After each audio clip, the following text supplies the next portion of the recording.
St. Anthony of Egypt was a recluse, hermit, and monk.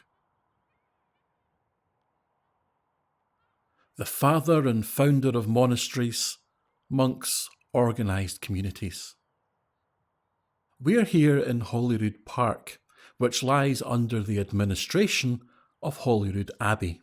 But over there is a small chapel established by Kelso Abbey, which is located in the Scottish borders.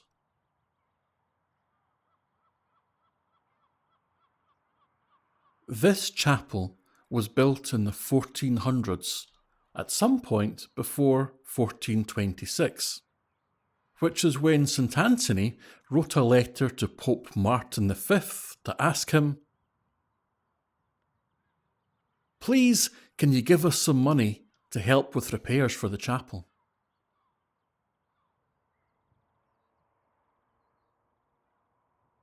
Why the chapel was built isn't clear, but there are three possible theories. The first is that there was a fire lit inside, set at this great height, for the boats at sea behind me when they were navigating toward land. The sailors would be reassured on seeing the fire, knowing they'd soon arrive at Leith, where they could dock their ship. The second possibility is that the sailors had stomach-churning nerves about going to war or just going on a ship. They would see the fire and remember that God was looking over them and would keep them safe. Whatever they were heading into, leaving the fourth, war or whatever, they knew that God was with them, keeping them safe, which reassured them. The third possible reason is that it was around the 1400s that tax started to be collected from ships coming into port. The chapel allowed monks to peer out to sea and monitor the movement of ships so they could obsessively log their comings and goings. They gave these detailed accounts to Leith ports, who could then round up the sailors who owed tax and demand their money. Who knows?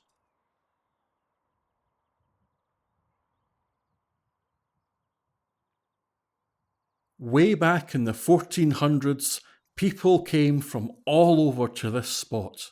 They'd visit the chapel to pray, and many people made a pilgrimage to this place. There are three special days for this chapel. First, St. Anthony's Day on 17th of January. Second, Good Friday. Third, the exaltation of the Holyrood on 14th September. People also came for the chapel's deep well, called St. Anthony's Well, with special holy water in it.